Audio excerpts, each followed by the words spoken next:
Please welcome Paul Rudd.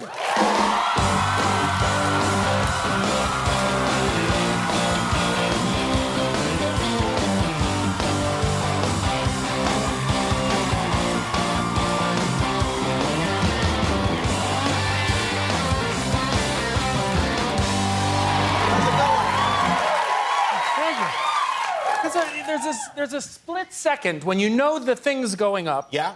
You think, what do I do? Because you feel it's a little bit like Price is Right. Yeah, it is. Like it's in a new car, and then the curtain goes up. And you'd think it was some kind of like a mechanical device or whatever, but it's just a guy pulling a string. Yeah. It works. It's all disappointing. But yeah, it does work, and you were able to break free and come out here. Thank you. Yeah. I'd like to think that my entrance was disappointing. No, your entrance was perfect. There was no problem with it at all. Thank you. You didn't take too much time. You didn't rush out too quickly, and you didn't take too much time, and that's the key, really. I'll tell you something. What? I thought I didn't commit either way. I kind of danced. Didn't totally. Well, this isn't Ellen, so you don't have to dance. I didn't know if it was part of the rules. No. Okay, There are no rules. You can just walk right out. It's like it's very old-fashioned. Yeah. How you doing? What's going on with you? Well, I'm promoting this show. Oh, so this is a promotion? I think you're just here to say hi. I feel cheap, really, like you're using me in a way. No, I know. It does seem cheap. Are you on like a big tour right now? Yeah. I fly back to New York tonight. Oh, we're going to New York tomorrow. Yeah, I just heard that. Yeah. I live in New York. Yeah. But, it's nice. No, I came out we could talk for 5 minutes and So you came out here and we're going to be there. You. Where we could have just had you on there, yeah. Could have. That would have been great. But think of all the frequent flyer miles you've racked up now. That's true. Yeah, think of all the great stuff you've done for the environment, too, flying out here unnecessarily. I'll use those frequent flyer miles the next time in the show and you go to New York. How long have you lived in New York? I've lived in New York for 25 years. 25 years? Oh, that's a long time. Yeah. Why'd you go out there? Life. Why did you say, like, I'm going to go be in the theater? Or what that was a big part of it. I wanted to live in New York because I had just graduated from acting school, and theater is a viable thing in New York, more so than Los Angeles. I was here for a few years, but I thought, I really want to move to New York. And I thought if I do, I'll know when the time is right. And in 1 week, there were a bunch of car wrecks, 5 in a week. 2 of them I wasn't even in. I had rented a car and somebody smashed it. So I needed to go somewhere where there isn't a car. I went to New York. I got an audition for, I believe, the Manhattan Theater Club. I needed to do a monologue, and I thought, I went to the Juilliard Library. I'll do this one from Amadeus. And I was trying to memorize it, and I couldn't get it down, and I was thinking, this is stupid. I love Amadeus. I'm going to do a Tom Hulce impersonation, who's the actor who played him in the movie. Right, yeah. But it was too late to change, and so I was walking to the audition, and I'm not focused. I'm looking at the ground, going over the lines. I couldn't get through them. Every 5th time I got through it, I wasn't paying attention. I bump into a guy. I go, oh, I'm so sorry. And it was Tom Hulce. No. Yeah. By the way, the guy that just said no loudly works here. He hears stories every night. It's the first time I've ever heard a noise out of him. That's nice. But wait a minute. Right. But I'm going to have to agree with him, because It was super weird, right? And so I said, well, this is very interesting. The reason I bumped into you is I was doing this monologue from Amadeus, and I'm on my way to go to this audition. And he didn't seem as weirded out by it as I was, but he said, oh, do you live in New York? I said, no, I'm thinking about moving here. And he said, oh, you should. It's great. You'll love it. And so I said, okay, I will. I did the audition, went back to the hotel, called my landlord, and said, I'm going to move to New York. And a week later, I was... Wow, you got host is what happened. That is remarkable. Yep.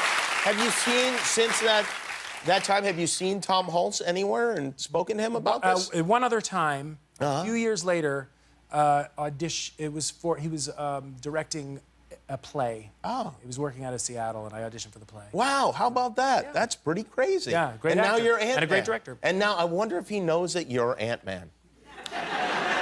Now that you are Ant-Man, can you go, like, can you live a normal life now, or are you chased by children everywhere you turn?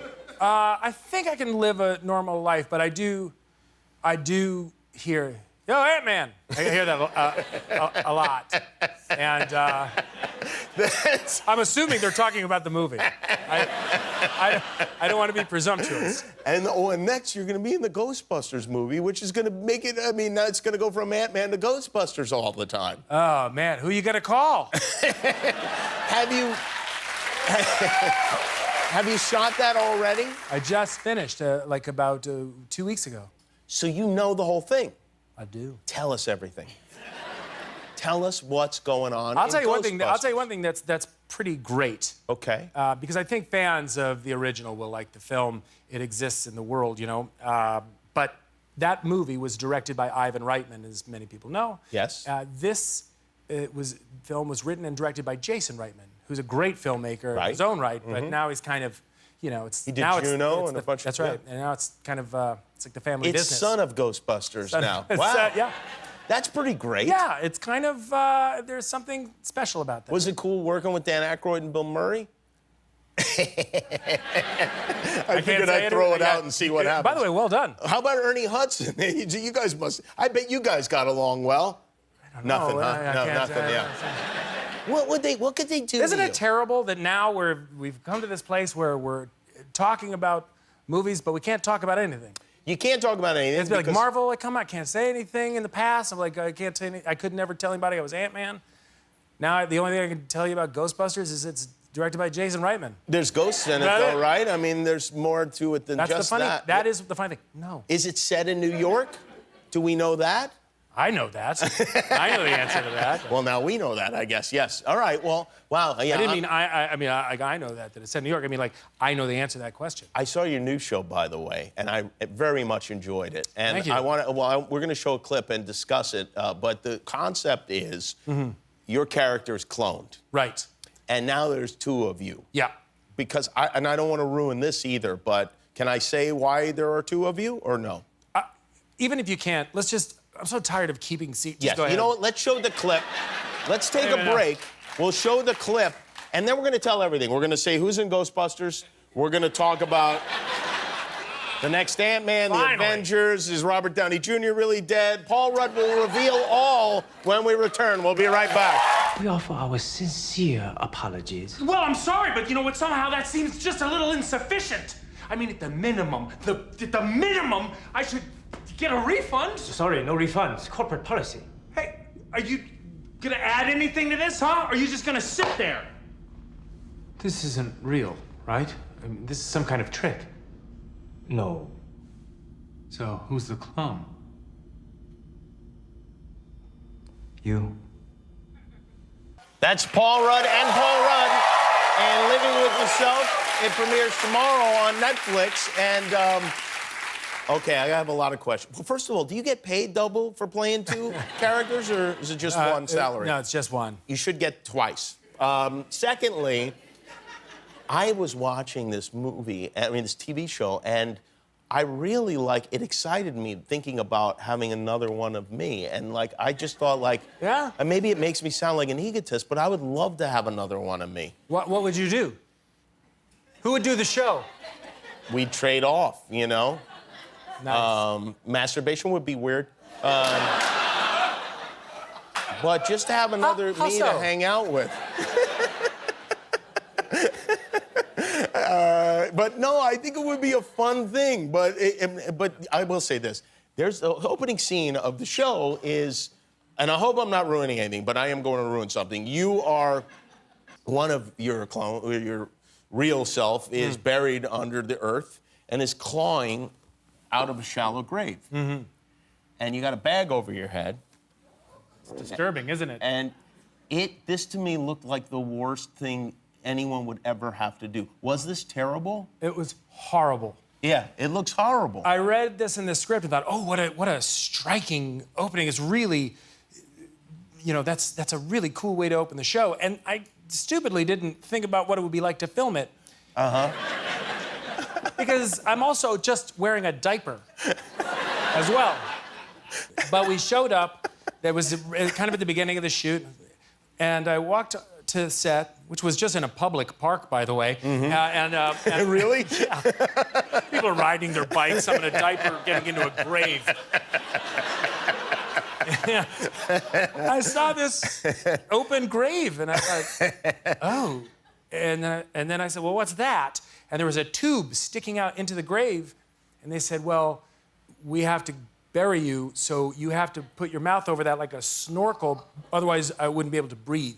Which is bad, yeah. Yeah, and it's not good. No, And so I had to be wrapped in a bag, and then I had to breathe through this tube, and they kept putting dirt over me, and there's the natural instinct in all of us knows that that's bad. Yeah, right. And it was really, it was awful. It seemed awful. Yeah, it was terrible. And I don't know why I'm comforted to And it know was cold. that it was indeed awful. How do you keep the two? Are the two characters different? Or? They are different. Yeah. In what ways? Well, you know, one is it's this guy who's not in the greatest place in his life, and he's just, you know, tired, and his marriage isn't great, work isn't great, and so he goes to this spa because his coworker says, I feel fantastic, and so he goes, and turns out it's not exactly what he thought it was going to be, and this cloning thing happens, but the original guy was supposed to die. He was supposed to die, and there was only supposed to be one of the guy. So now there's two of the guy. See, I don't. I come back, but now there's this new and improved version of me. Ah. And so some of the differences, we thought, all right, well, they can't be so extreme that it's Jekyll and Hyde. So we started like with hair is a little different, posture is a little different. Some of the clothes are different. The clothes are baggier and schlumpier, you know, all, with the old guy and the new guys all put together.